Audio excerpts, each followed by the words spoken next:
Bonjour et bienvenue à une nouvelle capsule des Oscars. Je suis toujours en compagnie de Jade. Ça va bien, Jade? Oui, ça va bien. C'est une courte introduction. Ben oui. Courte et efficace parce que je sais pas combien de temps va durer cette capsule-là. Elle est pas nécessairement plus longue que les autres, mais c'est quand même une des grosses catégories qu'il y a aux Oscars. Donc, meilleur réalisateur. Meilleur réalisateur drame cette fois parce que comme on le mentionnait il y a quelques capsules, la catégorie meilleur réalisateur a été divisée pour cette première année-là en deux catégories, donc comédie et drame. On a déjà abordé évidemment la victoire de Lewis Milestone avec Two Arabian Nights, et cette fois c'est le film Seventh Heaven et son réalisateur Frank Borzage qui vont filer avec la victoire.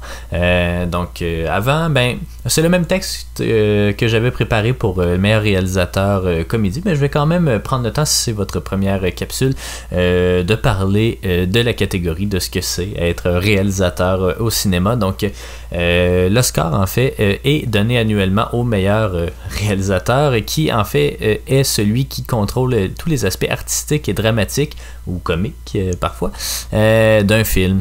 Il visualise le scénario tout en guidant l'équipe technique et la distribution pour accomplir sa vision. Il joue un rôle clé dans toutes les facettes du film. Il choisit souvent la distribution finale, les décors et les aspects créatifs d'un film. Il y a plusieurs styles de réalisation. Certains préfèrent donner plus de place à leur équipe alors que d'autres aiment mieux tout diriger eux-mêmes. C'est un peu, là, pour faire un parallèle, c'est un peu le chef d'orchestre d'un film. Il est donc normal que cette catégorie-là soit intimement liée à celle du meilleur film parce qu'en 92 ans, 66 fois, donc plus du tiers, 66 fois, le gagnant de la réalisation a vu son film remporter l'Oscar du meilleur film. Puis c'est ça, comme on l'a mentionné, dès la nuit suivante, en fait, il n'y aura qu'une seule catégorie pour les meilleurs réalisateurs, tout simplement, donc meilleur réalisateur. Donc les trois films et réalisateurs en nomination dans cette catégorie-là sont Frank Borzage pour Seventh Heaven, un film qu'on a déjà abordé pour le meilleur scénario adapté, Herbert Brennan pour Sorrell & Son et King Vidor pour The Crowd. Vraiment un très beau nom, King Vidor. Ouais. C'est quand même c'est catchy. L'ancêtre de Melrose. Oui, exactement. On pourrait commencer... on peut commencer rapidement avec Herbert Brennan. Après ça, y aller avec King Vidor et terminer avec le gagnant. Herbert Brennan, on va être très bref parce que le film Sorrell & Son est un film qui a longtemps été considéré perdu, mais qui a été retrouvé en partie et puis qui maintenant est entreposé dans le fond aux archives de l'American Motion Picture Arts and Science à Los Angeles, j'imagine. Ça serait bizarre qu'elle soit ailleurs. C'est ça, il manque la dernière bobine en fait, puis elle n'a pas été restaurée. On n'a pas fait beaucoup de choses avec parce qu'apparemment qu'elle est très endommagée. Mais bon, pas si jamais, quand on ira à Los Angeles, on pourra essayer d'aller consulter ces archives-là parce que je lisais, puis il y a des gens là, qui ont eu accès puis qui ont visionné des bobines du film, donc ça doit se faire. On essaiera de le faire pour vous, mais malheureusement, on peut pas le faire pour l'instant. Un mot sur le réalisateur Herbert Brennan, né en 1880, mort en 1958, est connu pour les films Beau Geste, Ivanhoe et Sorrell & Son, évidemment. C'est également un acteur à ses heures, notamment dans des vaudevilles avec sa femme Ellen Oberg. Il signe avec la Fox en 1915 jusqu'en 1923, après avoir opéré un cinéma en Pennsylvanie. Puis il va signer avec Paramount, avec qui il va faire des films aux thématiques britanniques. Apparemment que celui-là s'inscrit un peu là-dedans, de ces espèces de drames britanniques-là. Celui-là étant Sorrell & Son, évidemment. Avec l'arrivée du cinéma parlant, il quitte vers l'Angleterre en 1934, mais met un terme à sa carrière dès 1940. Donc, très, très courte carrière. J'ai pas vérifié en fait combien de films il a fait en carrière. C'est sûr que la plupart des réalisateurs, quand ils commencent tôt au cinéma, c'est beaucoup de courts-métrages là, pour lesquels ils sont crédités. Bon, 124 crédits IMDb, c'est quand même considérable. Mais c'est ça, en fait, de longs-métrages, c'est quand même considérable aussi. Mais pas mal moitié-moitié entre des courts et des longs-métrages. Mais c'est ça, les Beaux Gestes, je crois, qui est le film qui est son plus connu, malgré qu'il n'a pas pu être nommé aux Oscars parce que c'est un film de 1926 et donc les Oscars n'existaient pas. Sorrel and Son, c'est un film de 1927 qui est un drame qui met en vedette H.B. Warner, Anna Q. Nilsson, Mickey McBann, Lionel Belmore et Louis Volheim qui, si je ne m'abuse, est l'un des deux Arabian Nights dans To Arabian Nights. Le film raconte l'histoire d'un vétéran de la guerre qui élève son fils qui s'appelle Kit après que la mère ait quitté la famille. Sorel travaille dur pour arriver et donner un avenir à son fils, mais leur dynamique est perturbée lorsque, des années plus tard, la mère revient. Donc c'est ça, on l'a pas vu, c'est dur. Évidemment, non, c'est ça. C'est dur de commenter, on peut pas dire grand chose non plus évidemment du travail de Herbert Brennan, mais bon, que voulez-vous. L'histoire est basée par contre sur une vraie personne qui est Moxley Sorel. Il y a eu un remake en 1934 avec H.B. Warner, encore une fois, qui reprend son rôle. Puis il y a eu une mini-série britannique en 1984 qui se trouve sur YouTube. Donc allez voir ça. On aurait peut-être pu regarder ça pour se donner une idée. Ouais, mais tu sais, ça aurait pas... Oui, mais ça aurait pas donné une idée de son travail puis de sa nomination. Là. Ça aurait donné une idée du projet général, mais je pense... on peut pas vraiment juger en tout cas, de son travail à lui, mais bon, c'est mon avis. Mais oui, on aurait pu faire ça. On se préparera mieux la prochaine fois. Bah oui, c'est pas la fin du monde. À un moment donné, ça prend 6 heures, écoutez la mini-série, donc voilà. Puis c'est basé sur le roman du même nom de Warwick Deeping, donc... c'est tout, on peut pas en dire vraiment plus long. On peut y aller, on peut enchaîner en fait avec King Vidor et le film The Crowd qui est considéré comme un des grands classiques là, du cinéma de l'âge d'or d'Hollywood. Oui, ben certainement. Dans le fond, King Vidor, là, j'ai comme oublié de noter les dates là, de sa naissance et sa mort. Par contre, ouais, vas-y, il y a eu une très très longue carrière dans le cinéma. On parle de 67 ans à titre de réalisateur et il détient un Guinness pour ça parce qu'il a commencé en 1910 et c'est 1913, pardon. Puis son dernier film, c'était 1980, là, à titre de réalisateur. Fait que 67 ans, quand même, à faire des films. Né en 1894 et mort en 1982. Donc, 88 ans. Ben, excellent. Puis, il a réalisé, dans le fond, plusieurs films dans sa carrière, puis 6 dans lesquels des acteurs, actrices étaient en nomination pour l'Oscar là, du meilleur acteur ou actrice. Puis, il y en a un qui a gagné, qui serait Wallace Beery pour The Champ en 1931. Donc, ce film-là, The Crowd, 1928, un drame, romance, avec une distribution qu'on ne connaît pas. J'ai regardé vraiment là, pour voir s'il avait joué dans d'autres affaires qu'on avait vues. Honnêtement, la plupart de ces acteurs-là étaient uncredited dans la plupart des projets auxquels ils ont participé.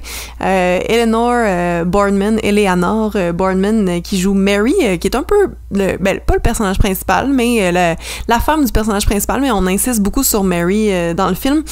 C'était sa deuxième femme au réalisateur, donc probablement pour ça qu'elle a eu ce rôle-là. James Murray, qui joue John, qui est mort tragiquement pas longtemps après, là, dans le fond, moins de 10 ans après, parce qu'il était un peu alcoolique. Il est mort d'un accident, là, mais il était sombré dans l'alcoolisme, puis il est mort à 35 ans. Ensuite, Burt Roach, qui joue Burt, Estelle Clark, qui joue Jane. Burt et Jane sont un couple d'amis de John et Mary. Daniel G. Tomlinson et Dell Henderson, qui jouent les frères de Mary, puis Lucy Beaumont, qui joue la mère de Mary. Je trouvais qu'elle ressemblait à la sorcière dans Le Magicien d'Oz, mais malheureusement, elle est décédée en 1938. Donc, puis elle était vieille, là, elle avait comme 70 ans, fait que c'est assurément pas la sorcière du Magicien d'Oz. Juste pour finir, précisant en fait sur King Vidor, il y a eu de nombreuses nominations aussi à travers sa carrière aussi. C'est un des grands réalisateurs. 5 nominations totales, jamais gagné, mais on lui a donné un Oscar honorifique en 1979. Il était nominé pour The Crowd, évidemment, mais aussi pour Alléluia l'année suivante. Donc, on va pouvoir... qui était une comédie musicale mettant en vedette seulement des Noirs. Fait que quand même assez progressiste. Effectivement. Il a été nominé aussi nommé en 1931 pour The Champ, en 1938 pour The Citadel et en 1956 pour War and Peace, le fameux chef-d'œuvre de... Tolstoy, je pense que c'est Tolstoy, ouais. C'est super intéressant, oui. Dans le fond, le film, de quoi ça parle? On suit grosso modo la vie de John Sims, de Mary Sims, qui sont pas ensemble au début, évidemment. Donc, on voit l'enfance de John, la mort de ses parents, qu'on devine, les deux parents. Après ça, il commence à travailler. À 21 ans, il rencontre Mary, il se marie avec Mary, ont des enfants ensemble. Il y a des petits drames quand même familiaux. Puis c'est un peu les hauts et les bas de cette vie-là, de cette routine-là aussi. Puis en fait, John va toujours être un peu malheureux dans son travail, chercher à avoir une autre situation professionnelle, puis écrire des slogans pour des compagnies de publicité pour gagner de l'argent. Donc, il espère avoir un breakthrough professionnel. Puis c'est cette vie-là, cette difficile vie-là, puis la résilience, là, fait qu'on suit un peu ça. Puis le désespoir de Mary à travers tout ça. Très, très positif comme film. Ouais, exactement. Avant de parler peut-être de son travail sur le film, je présenterai peut-être Frank Borzage, puis après ça, on pourra comparer les deux des trois qu'on a vus. Donc, Frank Borzage, 1894, mort en 1962, connu pour quand même plusieurs films. Lui aussi, c'est quand même un pas pire réalisateur. Donc, Humoresque, Bad Girl, Street Angel, Farewell to Arm, Flirtation Walk et No Greater Glory, tous des films qui ont déjà été nommés aux Oscars, qui vont être nommés aux Oscars en fait après 1929. Il arrive au cinéma en tant qu'acteur dans des westerns et des courts-métrages comiques en 1912. Il a travaillé sous contrat avec la Fox de 1925 à 1932, avec la Warner de 34 à 37 et MGM de 37 à 42. Il est surtout connu pour des films sentimentaux et des tragédies. Donc, Seventh Heaven entre dans ces catégories-là. C'est l'un des 4 réalisateurs à avoir remporté plus d'un Oscar de meilleur réalisateur sans que ses films aient remporté l'Oscar du meilleur film. Donc, son autre nomination, en fait, pour meilleur film était Bad Girl et Seventh Heaven. Donc, il y a plus de 100 crédits de réalisation, ce qui est quand même pas rien. On rappelle brièvement des informations sur Seventh Heaven, film de 1927, un film un drame, un film romantique qui met en vedette Janet Gaynor, Charles Farrell, Albert Grant, David Butler.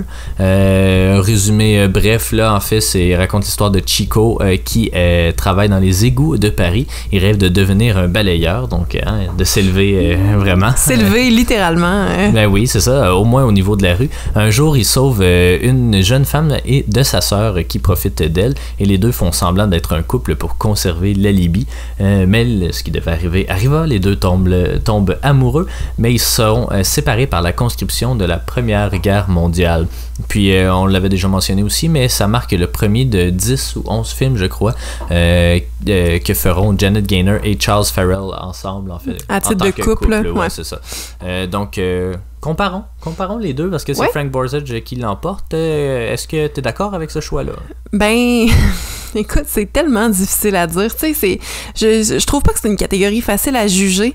Acteur, ça se fait mieux. C'est le meilleur film qu'il faut juger parce que c'est des éléments. Mais en même temps, je sais pas, les deux films sont différents. Les deux ont pas la même énergie. The Crowd, c'est vraiment plus négatif. C'est vraiment plus difficile à regarder, dans le sens que c'est un peu comme The Pursuit of Happiness. Là. Je veux dire, c'est jamais le fun, là, mais sauf la fin. Tu sais. Puis la fin, d'ailleurs, était pas supposée d'être celle-là. Dans le fond, ça finit pas bien officiellement, mais ça finit ouvert à interprétation correcte. Là. Puis c'est grâce à Louis B. Mayer que ça finit comme ça, parce qu'ils ont tourné 9 fins. Puis Mayer était jamais satisfait, il voulait que ça finisse mieux, il avait écrit du dialogue sur les cartes, là, puis finalement c'est pas ça qui s'est rendu. Il a jamais aimé le film, il était pas content. Ça a été toute une histoire avec Mayer. Parce que c'est MGM là, qui faisait ce film-là. Ouais. Mais heureusement, il pouvait compter sur l'appui de Thalberg, Irving Thalberg, qui était l'autre personne qui possédait Metro ou je sais pas trop, parce que l'autre c'est Goodwin, donc Samuel Goldwyn. Voilà. Mais Irving Thalberg croyait lui ouvertement que malgré tous les films à succès qu'on fait, il faut que le studio produise des films justement de meilleure qualité, ou en tout cas plus travaillés. Puis c'est ce film-là finalement. Mais justement, ce film-là, The Crowd, tu sais, je lisais, il avait fait un film avant, là, j'ai pas noté le titre, mais qui a eu énormément de succès. Puis Vidor, dans le fond, avait comme perdu ses royalties dessus parce qu'il a fait beaucoup d'argent le film. Puis là, on fait hey, t'as peur là. Puis même The Crowd aussi, là, il s'est fait faire la même chose comme 2 fois, là, mais l'an l'entente finalement avec MGM, c'était que il pouvait, entre les films poussés par le studio, faire ses propres projets qui lui tenaient à cœur. The Crowd puis Alléluia, c'en était justement. Ouais. Fait que, tu sais, The Crowd a eu quand même un bon succès. Il y avait un pourcentage des recettes, puis finalement, Mayer, je dis Mayer, MGM, clairement Mayer, a décidé que ça avait pas de sens parce qu'il faisait beaucoup trop de cash avec le projet. Fait qu'ils ont comme descendu ça, ils ont demandé d'acheter des actions ou je sais pas quoi pour une petite somme. Puis tu sais, c'est un peu croche, là. Mais bon. Mais pour juger de la catégorie, moi, ce que je fais, c'est que j'analyse un peu ce qui ressort, tu sais, quel élément singulier se trouve dans le film. Tu sais, par exemple, pour Seventh Heaven, il y a le moment, puis tu sais, c'est toujours touché parce que oui, c'est pas le réalisateur nécessairement qui le fait, mais par exemple, la scène où il monte du rez-de-chaussée jusqu'au les 7 étages, là. C'est ça, j'imagine qu'il y en a 7, là, mais parce que en fait, ils ont construit un échafaud de 3 étages à côté qui montait, en fait, c'était comme un ascenseur, puis il montait la caméra au même moment que le couple, en fait, là, que Janet Gaynor et Charles Farrell montaient jusqu'au 7e ciel. Donc, il y a ce moment-là, quand même, qui est assez impressionnant dans le film. Il y a... Puis il y a plusieurs scènes de guerre aussi qui semblaient assez populaires auprès des membres votants. On l'a vu, Lewis Milestone, selon moi, c'était pas le meilleur film non plus, To Arabian Nights, mais c'est un film quand même de grande envergure, beaucoup de décors, beaucoup de lieux. Ici, il y a pas tant de lieux que ça, mais tu sais, il y a les toits de Paris. Bon, évidemment, c'est pas des toits, là, on se doute que c'est en studio, mais il y a quand même des plans spectaculaires, des plans par la fenêtre qui donnent sur la rue, puis en tout cas, des gens qui marchent dans la rue. Il y a quand même, c'est ça, il y a quand même quelque chose de bien, aussi une belle structure avec les accroches, là, je me souviens plus trop, là, le couple, quand il est séparé par la guerre, évidemment, la fille reste à Paris, puis là, il va à la l'horloge, là, qui regarde. À 11h, ils pensent l'un à l'autre, puis ils se disent une petite phrase ou quelque chose comme ça, là. Donc, pour le film, pour le genre, en fait, c'est quand même pas si mal, mais tu sais, c'est ça, il n'y a pas tant de grosses scènes de guerre, il y en a un petit peu vers la fin, dans la deuxième moitié, mais pas tant que ça, j'ai trouvé, là. Rien qui justifiait vraiment, tu sais, c'est un film efficace, c'est quand même bien fait, mais sans plus, à mon avis. Ouais, ben là, je vais peut-être juste enchaîner sur King Vidor, dans le fond. Mais c'est sûr que j'ai quand même un petit peu d'informations qui font en sorte que ça ajoute du charisme à la réalisation. Tu sais, dans le fond, je pense qu'on s'était passé une réflexion aussi. Le film se passe à New York, dans une tour à bureau qui existait pour de vrai, mais qui a été détruite là, parce qu'elle faisait de l'ombre sur Wall Street, hein, que voulez-vous. Puis... Ce film-là a été tourné pour de vrai à New York avec des caméras cachées dans une vraie foule, dans des vrais piétons, du vrai trafic, des vrais policiers, puis apparemment il y avait un beau petit clin d'œil à ça, puis je pense pas qu'on l'ait remarqué nécessairement, mais dans le fond il y a un moment où il y a un policier là, qui fait le trafic, dans le fond, qui va regarder directement la caméra puis dire aux gens, ok, ben continuez à avancer puis tout ça, mais c'était une caméra cachée, puis il a décidé de le garder dans le film. J'ai pas vraiment remarqué ça, mais c'est ça, dans le fond, ça a été tourné pour vrai, finalement, parce que il voulait pas faire ça il voulait pas faire ça comme un film hollywoodien, dans le fond, puis c'est un peu son objectif, il a pas voulu prendre d'acteurs qui étaient connus, établis, puis tout ça, parce qu'il voulait représenter la vraie vie, le vrai monde, puis tu sais, dans le fond, la misère aussi. Fait qu'il voulait pas des têtes d'affiche. Fait que, tu sais, à ce niveau-là, je trouve que le film est réussi. Par contre, on n'a pas de base, fait qu'on peut pas le savoir pour les années. Mais le feel réaliste du trafic se sent. Puis on avait remarqué quelques affaires. Parce que c'est chargé, là, comme scène. Puis ça ferait beaucoup de figurants. C'est très différent de Speedy, qui se passe à New York aussi, mais les rues sont beaucoup moins chargées. Pas mal moins de gens.